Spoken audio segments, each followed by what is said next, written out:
4 வருஷத்துக்கு மேல புகழ் இல்லை. அப்ப அந்த கதையை எடுத்து கொண்டு போய், பேர் சொல்லலாம் தப்பு இல்லை, நான் அவரும் நல்ல மனிதர் தான், மிஸ்டர் யோகி பாபுட்ட போய் இந்த கதையை நான் சொன்னேன். யோகிக்கு ரொம்ப கதை பிடிச்சிருந்துச்சு, பண்ணலாம் சார் அப்படின்னாரு. அதான் ஒரே ஒரு பிரச்சனை என்னன்னா, அவரால் ரொம்ப அவரால் வந்து பல்கா டேட் கொடுக்க முடியாது அப்படிங்கிற ஒரு சூழ்நிலை இருந்துச்சு. ஏன்னா நமக்கு இந்த படம் அட்டஸ்டேஜ் எடுக்கணும். ஸோ அப்படி இருக்கும்போது சொன்னேன், சார் இது அட்டஸ்டேஜர் தான் சார் நல்லா இருக்கும்னு. ஆமா ஓகே தான், பட் எனக்கு சூழ்நிலை, ஏன்னா அவருக்கு நிறைய பெரிய பெரிய படங்களுக்கு 10 நாள் 5 நாள் 3 நாள் பிரிச்சு கொடுத்துட்டே இருக்கிறாரு. எனக்கு பல்கா கொடுக்க முடியல. திருப்பி என்ன பண்ணலாம் அப்படின்னு யோசிச்சுட்டே இருக்கிறேன், யாரு ஹீரோ போடலான்னு. அப்ப நான் குக்வித் கோமாளி ஷோ எல்லாம் பார்த்தது இல்லை பெரும்பாலும். அப்ப வீட்டுல ஒரு நாளைக்கு ஒரு ஷோவை போட்டு காட்டுறாங்க. அந்த ஷோல வந்து புகழும் ஆர்த்தியும் வந்து ஒரு ஷோ. அந்த ஷோல வந்து விவேக் சார் ஆங்கர். விவேக் சாரும் மிர்ச்சி சிவான்னு நினைக்கிறேன், இல்ல எல்ஓஎல் அது பேரு. அந்த ஷோவை நான் பார்க்கும்போது என்னுடைய மனைவி சொல்றாங்க, இந்த இவரை பாருங்க, உங்க கதைக்கு எப்படி இருப்பாருன்னு பாருங்கன்னு சொல்லிட்டு பர்டிகுலரா அந்த பாட்டி எங்கிட்ட போட்டு காட்டுறாங்க. நான் புகழும் ஆர்த்தியும் டயலாக் பேசாமையே 2 பேரும் ஒரு சின்ன ஒரு போர்ஷன் நடிச்சிருப்பாங்க. அஸ் அ கிரியேட்டரா நான் வந்து யோசிச்சு பாக்குறேன், இது பிரமாதமா இந்த பையன் பண்றானேன்னு சொல்லிட்டு. இப்ப யாரு என்னன்னு எங்க வீட்டுல தான் சொல்றாங்க, இவர் பேர் புகழ், இவர் குக்வித் கோமாளி ஷோல நிறைய காமெடி எல்லாம் பண்றாரு, ரொம்ப பேரும் புகழுமா இருக்கிறாரு அப்படின்னுட்டு. அப்போ நண்பர் மூலமா புகழை வர சொல்லி போரூர்ல ஒரு டீ கடையில உட்காந்து கதையை சொல்றேன். நானு கதையை சொல்லிட்டு சொல்றேன், 2 விஷயத்த நான் கன்ஃபார்ம் பண்றேன். இவன் இந்த படத்துக்கு வந்து உண்மையான புலி வச்சு எடுக்கிறேன், அடுத்து யுவன் சங்கர் ராஜா மியூசிக் அப்படின்னு சொன்னது ரொம்ப எக்ஸைட் ஆயிட்டாப்ல. வந்து என்ன உண்மையில யுவன் சங்கர் ராஜா மியூசிக்னு அந்த கதை சொல்லி 1 வருஷம் நான் சில ப்ரொடக்ஷன்ல பேசுவேன், சொல்லுவாங்க ஏன்னா நீங்க கொஞ்ச நாள் கழிச்சு படம் பண்றீங்க, இன்னும் ஒரு பெரிய ஹீரோ பாருங்க, அவர் நியூ கமரு, எப்படி நீங்க ட்ரை பண்ணுவீங்க. இல்ல எனக்கு அவர் கேரக்டர் கரெக்டா இருப்பாரு, என் மைண்ட்ல ஓடிட்டே இருக்குது. எல்லாருக்கும் வணக்கம். இந்த மூவில ஒர்க் பண்ணதுக்கு எனக்கு ரொம்ப ரொம்ப சந்தோஷமா இருக்கு. முதல்ல மீடியா பீப்புள் நன்றி for coming here. Thank you so much to our producer mister John sir and Raja sir and to our director Suresh sir for believing in me and giving me this opportunity to be a part of this wonderful team. Pugal, congratulations. He's an amazing co-star to work with. And Karthik sir, thank you so much. And my manager Radhika for introducing me to the team and to the entire team. And special thanks to Yuva Shankar Raja and Suri sir. Thank you for coming. Nandri. நன்றி. அடுத்ததாக இயக்குனர் சுரேஷ் அவர்கள்.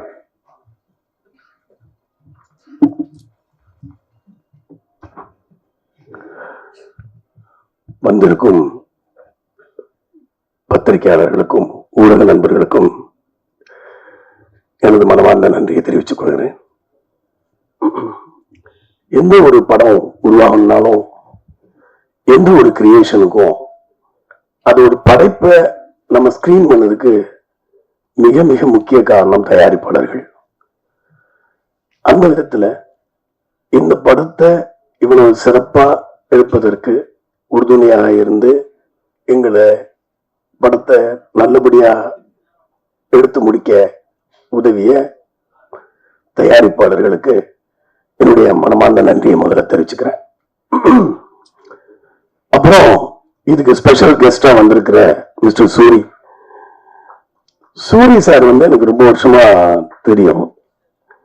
சமீபத்துல நானும் அவரும் ரொம்ப நேரம் பேசக்கூடிய ஒரு சந்தர்ப்பம் கிடைச்சது. அப்பதான் புரிஞ்சுக்கிட்டேன் அவர் ஏன் இந்த மாதிரி ஒரு உயரத்துல இருக்காரு அப்படின்னு. ரொம்ப அடக்கம், எப்படி இது வந்ததுன்னு எனக்கு தெரியல. ரொம்ப அடக்கம், நமக்கு கூச்சமா இருக்கும், நமக்கு அவ்வளவு மரியாதை கொடுப்பாரு. வாசம் வரைக்கும் வந்து அவர் இருக்கிற இடத்த பார்க்கும்போது, இப்ப நான் அந்த இடத்துல இல்லை அவ்வளவு லெவல்ல இருந்தாலும், வாசல்ல வந்து கார் ஏற்றி விடுற அளவுக்கு வந்து ஒரு மரியாதை கொடுக்கக்கூடிய நபர், மிக திறமையானவர், மிக மிக நல்ல மனிதரா இருக்கிறாரு.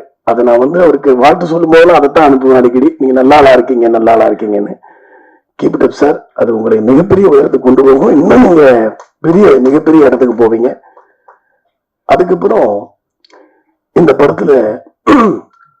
படம் இன்னைக்கு ஓரளவு நல்லா தெரியறதுக்கு காரணமாக இருந்த என்னுடைய 25 ஆண்டு கால நண்பர் யுவன் சங்கர் ராஜா. நானும் இவனும் ஒரு 25 இயர்ஸா ஃப்ரெண்ட்ஸ். சைல்ட்ஹுட் ஃப்ரெண்ட்ஸ்ன்னு சொல்லலாம். இப்படியே கழிச்சிங்க ஒரு 25 வருஷம் எங்களுக்கும் இவனுக்கும். இவனுடைய எல்லா நல்லது கிட்டதுலயும் நான் இருந்திருக்கிறேன். நாங்க போகாத ஊர் இல்லை. எவ்வளவோ விஷயங்களை நாங்க 2 பேரும் சேர்ந்து பண்ணியிருக்கிறோம். இந்த கதை முதல்ல நான் 4 வருஷத்துக்கு முன்னால இந்த கதையை நான் ரெடி பண்ணேன். 4 வருஷத்துக்கு முன்னால இந்த கதையை நான் ரெடி பண்ணதும் நான் ஃபர்ஸ்ட் போய் ரிஜிஸ்டர் பண்ணுவேன். பொதுவா ரிஜிஸ்டர் பண்ணிட்டு நான் முதல்ல போய் சொன்னது யுவன் சங்கர் ராஜாட்ட தான்.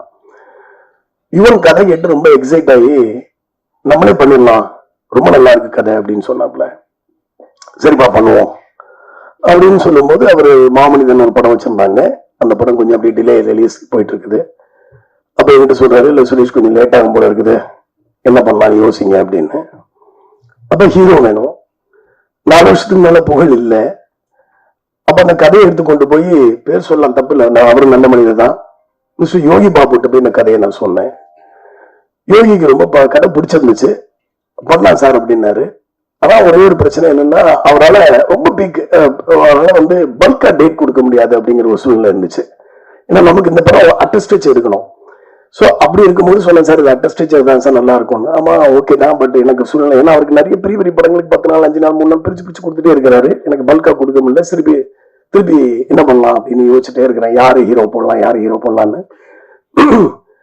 அப்ப நான் இந்த குக்வித் கோமாளி ஷோ எல்லாம் பார்த்தது இல்லை பெரும்பாலும். அப்ப வீட்டுல ஒரு நாளைக்கு ஒரு ஷோ போட்டு காட்டுறாங்க. அந்த ஷோல புகழும் ஆர்த்தியும் ஒரு ஷோ. அந்த ஷோல விவேக் சாருடைய ஆங்கர். அது விவேக் சாரும் மிர்ச்சி சிவா நினைக்கிறேன், இல்ல எல்ஓஎல் அது பேரு. அந்த ஷோவை நான் பார்க்கும்போது என்னுடைய மனைவி சொல்றாங்க, இந்த இவரை பாருங்க, உங்க கதைக்கு எப்படி பாருங்கன்னு சொல்லிட்டு பர்டிகுலரா அந்த பாட்டி என்கிட்ட போட்டு காட்டுறாங்க. நான் புகழும் ஆர்த்தியும் டயலாக் பேசாமையே 2 பேரும் ஒரு சின்ன ஒரு போர்ஷன் நடிச்சிருப்பாங்க. அஸ் அ கிரியேட்டரா நான் யோசிச்சு பாக்குறேன், இது பிரமாதமா இந்த பையன் பண்றானேன்னு சொல்லிட்டு. இப்ப யாரு என்னன்னு எங்க வீட்டுல தான் சொல்றாங்க, இவர் பேர் புகழ், இவர் குக்வித் கோமாளி ஷோல நிறைய காமெடி எல்லாம் பண்றாரு, ரொம்ப பேரும் புகழுமா இருக்கிறாரு அப்படின்னுட்டு. அப்ப நண்பர் மூலமா புகழ வர சொல்லி போரூர்ல ஒரு டீ கடையில உட்காந்து கதையை சொல்றேன். நானு கதையை சொல்லிட்டு சொல்றேன், 2 விஷயத்த நான் கன்ஃபார்ம் பண்றேன். இவன் இந்த படத்துக்கு உண்மையான புலி வச்சிருக்கிறேன், அடுத்து யுவன் சங்கர் ராஜா மியூசிக் அப்படின்னு சொன்னது ரொம்ப எக்ஸைட் ஆயிட்டாப்ல. என்ன உண்மையிலே யுவன் சங்கர் ராஜா மியூசிக்னு அந்த கதை சொல்லி 1 வருஷம் நான் சில ப்ரொடக்ஷன்ல பேசுவேன், சொல்லுவாங்க ஏன்னா நீங்க கொஞ்ச நாள் கழிச்சு படம் பண்றீங்க, இன்னும் ஒரு பெரிய ஹீரோவை பாருங்க, அவர் நியூ கமரு, எப்படி நீங்க ட்ரை பண்ணுவீங்க. இல்ல எனக்கு அவர் கேரக்டர் கரெக்டா இருப்பாரு, என் மைண்ட்ல ஓடிட்டே இருக்குது. அப்ப மிஸ்டர் ஜோன்ஸ் ஒரு சந்தர்ப்பத்துல தயாரிப்பாளர் அவரை மீட் பண்றேன் ஒரு நண்பர் மூலமா. அப்ப அவர்கிட்ட கதை சொல்றேன். கதை சொல்லி யாருங்க ஹீரோ அப்படின்னு கேட்டாரு. நான் புகழ் ஹீரோ அப்படின்னு. ஓகே சார் ப்ரொசீட் பண்ணலாம் அப்படின்னாரு. அவருக்கு ஸ்பெஷல் தேங்க்ஸ் இந்த நேரத்துல சொல்ல கடமைப்பட்டிருக்கேன் நானு. அதுக்கப்புறம் புகழ் பத்தி பேசணும்னா, இஸ் வெரி டெடிகேட்டட் ஆர்டிஸ்ட். ரொம்ப டெடிகேஷன். அந்த கேரக்டர் இவர் கொஞ்சம் விவரம் தெரியாதவங்க நடிக்கணும் அந்த படத்துல. அதுக்கு சில ரெஃபரன்ஸ் படங்கள் எல்லாம் கொடுத்து இந்த படத்தெல்லாம் கொஞ்சம் நீங்க ஃபாலோ. ஏன்னா ஃபர்ஸ்ட் படம் பண்றாரு. ஏன்னா ஒரு படத்தை ஒரு ஹீரோவா ஒரு படத்தை 2 மணி நேரம் தூக்கி எடுத்து கொண்டு போகுதுங்கிறது சாதாரண விஷயமே கிடையாது. அப்படி இருக்கும்போது ஏதாவது பிரச்சனையா? சோ ஒரு ஹீரோவா 2 மணி நேரம் ஒரு படத்தை எடுத்து கொண்டு போகுதுங்கிறது சாதாரண வேலை கிடையாது. அப்போ அதுக்கு அவருக்கு சில ரெஃபரன்ஸ் கொடுத்து, இந்த இவங்க முன்னாடி நடிச்ச பெரிய ஆர்டிஸ்டோட படத்தை காமிச்சு இந்த படங்களை பாருங்க, இந்த கேரக்டர் கொஞ்சம் உள்வாங்கிங்க, அப்புறம் நீங்க உங்களுடைய ஸ்டைல நீங்க பிரசன்ட் பண்ணுங்கன்னு சொன்னேன். ரொம்ப நல்ல ஒர்க் பண்ணாரு. நாங்க டிஸ்கஷன் ரூம்க்கே வந்துருவாரு. அண்ணா இப்படி நடந்து காட்டுமா, இப்படி நடக்கட்டுமான்னு சொல்லி நடந்துலாம் காட்டுவாரு. காட்டு ரொம்ப என்ன சொல்றது, ரொம்ப இன்வால்வ்மெண்ட், டைம் கீப் அப் பண்றது. ஏன்னா டெய்லி காலையில நானும் ஒரு நாள் ஷூட்டிங் டெய்லி கிளம்புவோம், சேர்ந்து தான் கிளம்புவோம். ஏன்னா ஒரே வண்டி, நானும் இவரு கேமராமேனுக்கு ஒரே வண்டியில் தான் போவோம் டெய்லி. ஊட்டியில ஒரு 25 நாள் ஷூட்டிங். காலையில 5:30 மணிக்கு கீழே வந்துருவாரு ரூம்ல இருந்து. நாங்க 5:30க்கு அந்த 6 நாளுக்கு போயிடுவோம் ஸ்பாட்டுக்கு எல்லாருமே. 25 டேஸும் கரெக்டா காலையில ஒரு நாள் கூட லேட்டா வந்ததுல நாங்க டீமா போவோம். ரொம்ப ஒரு அற்புதமான ஒரு அனுபவம் அது. அதனால இவனுக்கு புகழுக்கு இந்த படம் வெரி குட் லான்ச். இது ஆக்சுவலா இந்த படம் ஒரு அருமையா நல்லா ஒரு புலி யுவன் சங்கர் ராஜா நல்ல கண்டென்ட், ஒரு அற்புதமான ஒரு லான்ச் அவருக்கு கிடைச்சிருக்குது இறைவன் அருளால. அதோட அவருடைய நல்ல மனசுக்கு கிடைச்சிருக்குன்னு தான் நான் சொல்ல முடியும். இதுக்கப்புறம் அவர் அந்த டாஸ்க்கு வெல்வார், அடுத்து நல்ல கதைகளை தேர்ந்தெடுக்கணும். அதுக்கான ஆள் தான் அவரு. கண்டிப்பா அந்த டாஸ்க்கு ஜெயிப்பார் அவரு. அடுத்தது நான் இன்னொருத்தருக்கு தேங்க்ஸ் சொல்லணும். யாருன்னு சொன்னா ப்ரொடக்ஷன் மேனேஜர் கார்த்தி. இவப்பா இவர் வந்து நான் வந்து கண்டிப்பா பாராட்டணும். என்ன காரணம்னு சொன்னா, இந்த படத்தை உண்மையான புலியை வச்சு எடுக்கலாம்னு முடிவு பண்ணிட்டேன். முடிவு பண்ணி வெளிநாட்டுல போய் புலி தேடுறேன். புலி தேடும் போது டான்ஸ் மாஸ்டர் ராதிகா சொன்ன மாதிரி முதல் பலி நான் தான். என்ன புலியை வந்து நான் தான் முதல்ல போய் கையில எடுத்து கொண்டு போய் ஒரு ரவுண்டு தனியா நடத்தி கூட்டு போறேன் ஒரு இடத்துக்குள்ள. இவரு கூட வீடியோ எடுத்து எங்க வீட்டுக்கு போட்டு என் ஒய்ஃப் எல்லாம் நைட்டு திட்டினாங்க. இவருமே சொன்னாங்க என்ன செய்யாதீங்க, ரிஸ்க் ஏன்னா புளியை தனியா எடுத்து கொண்டு போய் நடந்து போறோம். அவ்வளவு பெரிய புலி. அதை நீங்க சொல்றது ஈஸி. அது உங்களுக்கு 10 ஸ்டெப் நடக்கும் போதே பயம் வந்துடும். திரும்பிச்சுன்னா வேற மாதிரி ஆயிடும். ஸோ என்ன நானே தொடலைன்னா ஹீரோவால தொட முடியாது, பயப்படுவாங்க எல்லாருமே. அதனால அந்த ரிஸ்க் நான் எடுத்துதான் ஆகணும்னு முடிவு பண்ணி அந்த ரிஸ்க் எடுத்து அதுக்கப்புறம் வந்து புகழ்லாம் வந்து ரொம்ப டெடிக்கேட்டடா அந்த புலி கூட வந்து 2 நாள்ல பழகிட்டாங்க, ஸ்மூத் ஆகி பழகிட்டாங்க. அதுக்கப்புறம் கார்த்தி வந்து சில இடங்கள்ல போய் நான் வந்து வீடியோ எடுத்து பார்ப்பேன். அப்போ வந்து கார்த்தியை வந்து புலி கூட்டுக்குள்ள அனுப்புவேன். ஆக்சுவலா அவருக்கு கொஞ்சம் கால் முடியாது அவருக்கு. நான் கூட சில சமயங்கள் இருந்து நினைச்சு பார்ப்பேன், நம்ம இதை செய்யறோமே அப்படின்னு. அந்த மாதிரி ஒரு கூண்டுக்குள்ள தனியா புலி கூட ஒரு ஹீரோ நடக்கிற விஷயத்த கார்த்தி நடக்க சொல்லி நான் வீடியோ எடுத்து பார்ப்பேன், கரெக்டா வருதா அப்படின்னுட்டு. பாவமா இருக்கும் எனக்கும். சம்டைம்ஸ் வேற ஆள் இல்லை, நானும் ஒரு தான் இருக்கிறோம். ஸோ ரொம்ப அரும்பாடுபட்டு இந்த படத்தை வந்து உண்மையிலே அந்த புலியோட எடுக்குதுங்கிறது கொஞ்சம் ஒரு டாஸ்கான வேலை தான். அது கஷ்டமான வேலை தான். பட் எந்த விதமான அசம்பாவிதமும் நடக்காம இறைவனால நல்லபடியா அது முடிஞ்சிச்சு. அதுல எங்களுக்கு ரொம்ப சந்தோஷம். அடுத்தது படத்துடைய ஹீரோயின் ஷெரினுக்கு நான் வந்து டெலிபோன்ல கதை சொன்னேன். கதை சொல்லி இதாம்மா கேரக்டர் அப்படின்னு சொன்னேன். அந்த கேரக்டர் அந்த பொண்ணுக்கு ரொம்ப பிடிச்சிருந்துச்சு. யாரு ஹீரோ அப்படின்னு கேட்டாங்க. புகழ்னு சொன்னேன். ஹூ இஸ் புகழ் அப்படின்னு கேட்டாங்க. இந்த மாதிரி குக் வித் கோமாளி ஷோ எல்லாம் பாருமா அப்படின்னு சொன்னேன். அவங்க பார்த்தாங்க. முதல்ல புகழுக்காக ஹீரோயின் தேடும் போது நிறைய ஹீரோயின் வந்து அவர் வந்து இப்பதானே வந்துட்டு இருக்கிறாரு. அப்ப எல்லாம் இயல்பா நடக்கிறதான சினிமால. அப்ப யாரும் பெருசா கனெக்ட் ஆக விரும்பல. ஆனா புகழ் வந்து கேரக்டர் கேட்டுட்டு அதுக்கு மேல முன்னால சந்தானம் சார் கூட நடிச்சிருக்காங்க, வேற படங்கள்லாம் நடிச்சு அவங்க ஆல்ரெடி எஸ்டாப்ளிஷ்டு. அப்படி இருக்கும்போது கூட அவங்க வந்து உடனே புகழோட நடிக்கிறேன், ஓகே கண்டென்ட் நல்லா இருக்கு, ஸ்கிரிப்ட் நல்லா இருக்கு, எனக்கு போர்ஷன் நல்லா இருக்குன்னு சொல்லிட்டு நடிக்கிறதுக்கு வந்தாங்க. அதனால அதுக்கப்புறம் அவங்களுக்கு லக்கிலி அடுத்தது பாத்தீங்கன்னா அமீர் சார் படம் நல்ல நல்ல ப்ராஜெக்ட்ஸா இப்ப சைன் பண்ணியிருக்காங்க. அமீர் சார் படத்தை நான் தான் சொல்லிவிட்டேன், வீடியோ காமிச்சேன் யுவன் சங்கர் ஸ்டுடியோல. அமீர் பார்த்தா அமீர்ட்டு பேசிட்டு இருக்கும்போது என்ன பண்ணிட்டு இருக்கீங்க கேட்டாரு. இந்த மாதிரி படம் யார் ஹீரோயின் கேட்டாருன்னு பாருங்க சாங் காமிச்சேன். சாங் பார்த்துட்டு நம்பர் இருக்கான்னு கேட்டாரு. இப்ப ராதிகா நம்பர் கொடுத்து பேச சொல்லி அவங்க கமிட் ஆகி இப்ப அமீர் படத்துல பண்ணிட்டு இருக்காங்க. அடுத்தது கேமராமேன் தண்ணீர். அவர் மிஷ்கின் படம் பண்ணாரு. மிஸ்கின் படம் வந்து சைக்கோ படம் பண்ணி முடிச்சிருந்தாரு. அப்புறம் ஷமிதா படம் இவரு நம்ம Dhanush sir and Amitabh Bachchan sir படத்துல அவர் தான் வந்து ஆபரேட்டிவ் கேமராமேன் ஒர்க் பண்ணியிருந்தாரு. கிட்டத்தட்ட அவர் கேமராமேன் மாதிரி பண்ணியிருந்தாரு. அவருடைய ஒர்க் எனக்கு பிடிச்சிருந்துச்சு. ஸோ தண்ணீர் வந்து ஆக்சுவலா அவர் இவர் காஷ்மீரி அவரு. ஸோ காஷ்மீர்ல இருந்து வருவார் படப்பிடிப்புக்கு வந்து இங்க வந்து எங்க கூட ஊட்டியில இருந்து வந்து நல்லா கோஆபரேட் பண்ணி படத்தை எடுத்து கொடுத்தாரு. அதுக்கு அவருக்கு என்னுடைய தேங்க்ஸ் சொல்லிக்கிறேன். எடிட்டர் அசீப் என்னுடைய நீண்ட காலமா என்னோட டிராவல் பண்றாரு, அவருக்கும் நான் வந்து ரொம்ப தேங்க்ஸ் சொல்லிக்கிறேன். அடுத்தது முத்துக்கால சார். முத்துக்கால என்னுடைய வேலை படத்தை பத்தி சொன்னார். வேலை படத்துல வந்து ஸ்டண்ட் சிவா வந்து மாஸ்டர், ஸ்டண்ட் சிவாக்கு அசிஸ்டண்டா வந்து முத்துக்கால வந்து ரோப்பெல்லாம் கட்டிட்டு இருப்பாரு. அப்போ பார்த்து வந்து முத்துக்கால எனக்கு தெரியும். அப்போ முத்துக்கால என்கிட்ட அவர் தான் சொன்னாரு, உங்க படத்துல நான் வந்து ரோப்பெல்லாம் கட்டினேன் அப்படின்னாரு. ரொம்ப சந்தோஷம். நான் ஆக்சுவலா கதை எழுதும் போதே இந்த கதாபாத்திரத்துக்கு இவங்க வேணும்னு எழுதுறது என்னுடைய பழக்கம். ஷெரின் வந்து உண்மையிலே தமிழ் கிடையாது. அதனால அவங்க தமிழ் டைலாக்லாம் அழகா இங்கிலீஷ்ல எழுதி வச்சுக்கிட்டு, ஏன்னா எனக்கு டைலாக் மாத்தினா பிடிக்காது. ஏன்னா நான் வந்து எதுக்கு எழுதுறோம், அதுக்கு நம்ம எழுதுறோம். அதனால அதை பெர்ஃபெக்டா பேசணும்னு நினைப்பேன். அவங்க அதை பெர்ஃபெக்டா எடுத்துட்டு வந்துட்டு அந்த ரியாக்ஷனோட அவங்க நடிச்சு கொடுத்தாங்க. விஜய் சியோன் அவர் வந்து எனக்கு வந்து ஒரு வில்லன் வேணும். அந்த வில்லன் வந்து எனக்கு வந்து படம் ஒரு பெரிய ஒரு இந்த மாதிரியான படம் இல்ல, ஆக்ஷன் பேக்டு படம் கிடையாதுல்ல. ஆனா பயம் வரணும் அப்படின்னு ஒரு கேரக்டர் அது.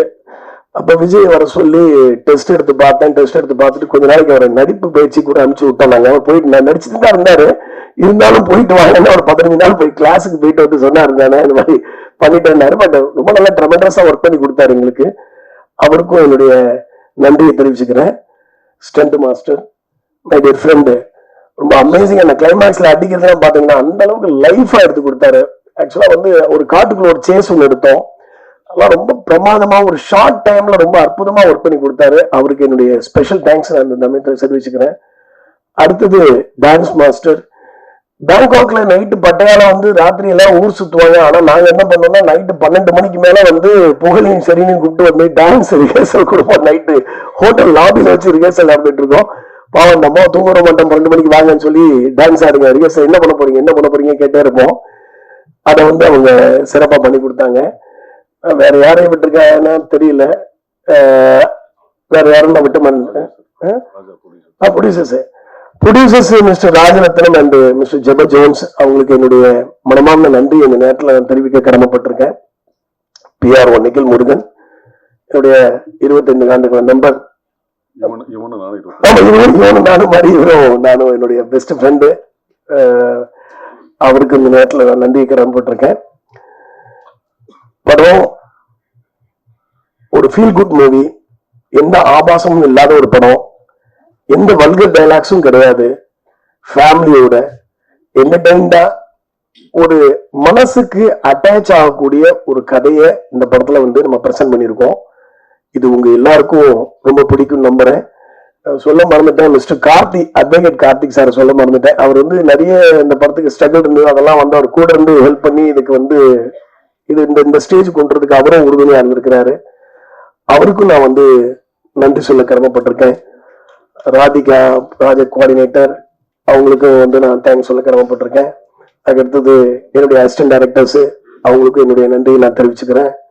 அப்புறம் வந்து costumer, makeup man, hair dresser, அதுக்கப்புறம் வந்து art director, designer Sasi and Sasi, எல்லாருக்கும் என்னுடைய நன்றி நான் இந்த நேரத்தில் தெரிவிச்சுக்க கடமைப்பட்டிருக்கேன். Special thanks to mister Soori, once again special thanks. அவர் வந்து ஒரு அற்புதமான மனிதர். அவருக்கு நீங்க ஸ்பெஷல் ஒரு கைதட்டு கொடுக்கணும். ஏன்னா அவர் வந்து அவரை பார்க்க ஒரு எனர்ஜி வர மாதிரி ஒரு ஆளா இருக்கிறாரு. அவர் தான் பணியாற்றணும்னு ஆசை. சந்தர்ப்பம் கடவுள் கொடுக்கும் போது நடக்கும்னு நினைக்கிறேன். ரொம்ப நன்றி. எல்லாரும் தியேட்டர்ல வந்து படத்தை பாருங்க. படம் ரொம்ப நல்லா வந்திருக்கு. மாபெரும் வெற்றியா இருக்கும் என்று நான் வந்து இறைவனை வேண்டிக்கிறேன். நன்றி, வணக்கம். நன்றி.